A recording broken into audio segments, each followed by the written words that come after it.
நம்ம வந்து கொழுக்கட்டைக்கு பண்ணுற மாதிரி என்ன பண்ணணும்,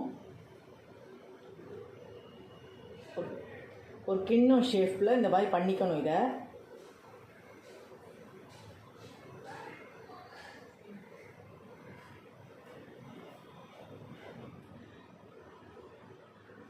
இந்த மாதிரி பண்ணிக்கணும்.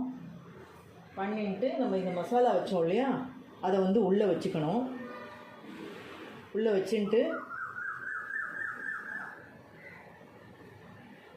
கொழுக்கட்டைக்கு பண்ணுற மாதிரியே தான் இந்த மசாலாவை வந்து உள்ளே வரலால் இப்படி அமைக்கின்றே வரணும்.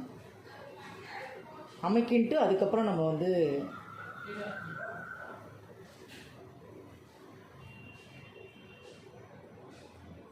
உள்ளே அமைக்கிடணும். இதை வரலால் அமைக்கின்றே வரும்போது